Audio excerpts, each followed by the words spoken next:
This is why you are likely experiencing problems in your financial and in your personal life if you're not paying attention to this. So, before I became a stay at home mom, I started homeschooling my kids and attain the kind of financial freedom that I wanted for my life. I had to start doing this first. And many people think that it's found in, I think, friendships or traveling or doing all of these external things, or think it's in like really big things, but it's actually paying attention to your confidence levels, your mood levels, your emotions. And let me just give you a few examples. So recently I was at a coffee shop that I was going to do my journaling, just have some me time, journal, drink my favorite coffee. But I couldn't help notice behind me or like next to me, there were two young acquaintances. And I call them acquaintances for one reason. Many people that are successful financially and personally, they don't usually have a lot of friends. And I'm not going to say they don't have a lot of friends. I'm going to say their best friend is themselves. If people are on two different frequencies and one is trying to attain higher goals, they're likely not going to associate themselves regularly. As I'm journaling, minding my business, clearing my head, making my plans, this is what I heard. So he's like, "How's it going? Have you been here before?" Yada, yada, yada. Just kind of doing a quick couple of seconds small talk. The other guy is like, "I've been doing okay. I recently, stumbled in this area in my life." So he goes into it and he tells him briefly because the guy he doesn't allow this other guy to dwell on it. He does have him speak on it to acknowledge it, but I notice he does not elaborate, let him linger, or dwell in that space. So they acknowledge this other guy's shortcoming. We can all say, no matter who we are, that we either want to continue this or we don't want to continue this. But here's what I found super interesting. The guy, like I said, he did not elaborate or let him dwell, and he was still very compassionate and allowed him to speak. But the next questions are what were like the showstoppers. The next questions the guy asked the other guy was, okay, where do you see yourself in a year? And so the guy he stopped for a couple of seconds and then he answered. He answered, vaguely, doing some kind of line of work, and the incident that had occurred was something he didn't want to occur. Made that known. So he might have said, I want to start driving trucks. I want to be driving trucks and, like having a job pretty much. And so the guy was like, okay, so you want to, he acknowledged that he heard what the guy had said. So you want to be doing this and you wouldn't like for this to happen again, right? So he was like, yeah, okay. And they had maybe some small talk in the middle there, but these are the other things I paid attention to. The next line of questions were similar to that one, but they were like, what do you want in 3 years, in 5 years? And after that, it was, what do you want for yourself? So the questions that came first were maybe light, but I noticed that, okay, so the next line of questions went a little like this. So some of them continued on, like, what do you want in a year, 3 years, 5 years, whatever. But I noticed that he also asked him what he wanted, meaning they were talking about like life planning. And let's just go into what he asked him. He said, do you want kids? And he said, yeah. He asked him, how many kids do you want? And he said, three. Then he said, do you want to marry? Do you want a wife? What do you want that situation to look like? I want a wife. And I think they even went as far as talking about, I don't want to work. He went into asking questions that were thought provoking. That, remember, at the very beginning of this, the other guy was sitting down to talk about a shortcoming that he didn't want to happen again.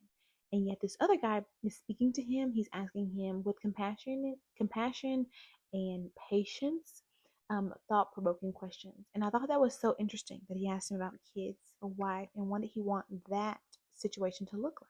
The next thing he asked him that I thought was really interesting, because I did mention he asked him what do you want in 1 year, 3 years, and those answers changed. In 1 year, he just wanted to be employed. In 3 years, he wanted to be moderately successful. He asked him about, I think, like 5 to 10 years is when he wanted to have those kids, the wife, and he wanted to own a business. Now, there's some things we can answer, I noticed, and we kind of have like the vagueness to the answer. If you ask anyone, do they want money? Yes. If you ask them then how much money they want, then it makes you think a little bit more, and it ties it a little bit more to some kind of hidden why, and it makes it real for us. So the last question that he asked him, I will never forget this. I hope I never forget this, was, what do you want in 100 years? It might have been like 80 or 90 years, but it was a big number. And the guy was like, oh, well, that's not, real. It's not realistic. Like, I'm not going to be here. And the guide of this conversation says, right, that's a legacy question. That means, what do you want your family, your children to think about you? What do you want their lives to be like? And oh my God, the simple day where I sat down to have coffee and do my journaling, I got more thought provoking questions in my journal. And I was able to see that you can have God, you can make a plan, you can have a goal, and they can still be very vague. But ask yourself those deep questions. They spent this much time focused on what had occurred, this much time. And I know what he mentioned, like he had done, and it was could be a big thing if they whatever. They spent this much time focusing on what had occurred. And the larger part of their conversation, at least from what I gathered from when I was there, was focused on thought provoking questions that were going to, in so many ways, truly help this other thing not to even occur again. Because, see, if you get thinking on, hey, year one, I want to be employed. Year 3 to 5, I want to be like employed well and well on my way to owning a business. In 5 to 10 years, I want to have about 3 kids. Okay, those come with X amount of money, and they did break that down.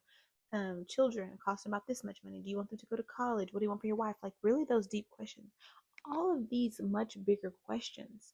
If you're focused on that, and I can see too why they got more in depth and more like detail paid to them, because if they're vague, like I want to work, business, sure, I want a relationship, and yeah, I want to live a healthy life. Because I think a version of all that was said, but each question went deeper and deeper.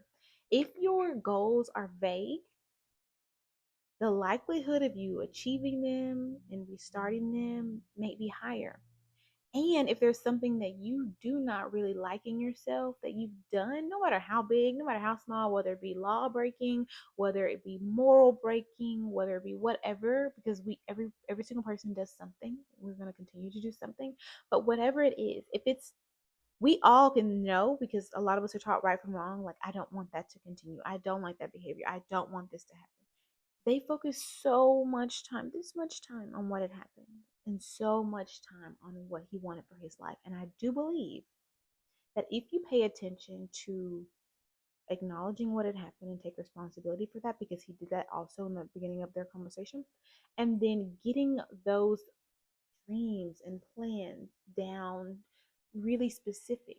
Now you don't want to commit this mistake or this act or whatever you've done, because hey, in 1 year I want to be employed. And to be employed, I need to be doing this kind of thing. And in 3 to 5 years, I want to be really successful or have my own business. And in order to have my own business, what does that take? Because he also asked them in that range of 3 to 5 questions. Okay, so you want to drive trucks, and then in 3 to 5 years, you'd like to own your own trucking company. It was something like that. Okay, what does it take to do that? And he asked him so patiently. He asked him with so much patience and compassion and understanding. What does it take to start your own trucking company? What kind of trailer do you need? What kind of certification do you need? Oh my God. Do you see? Like, did you pick that up? I wish you were there with me to soak it in, because if you're paying attention to now, you got to think about, okay, I want to be employed in 3 to 5 years. I want to have my own company. I'm going to need this license. In order to have this license, I need to be, have this type of behavior. I'm going to have to take this kind of test. The deeper you get to your why and what you want, those things that you've done, they're just going to fall off.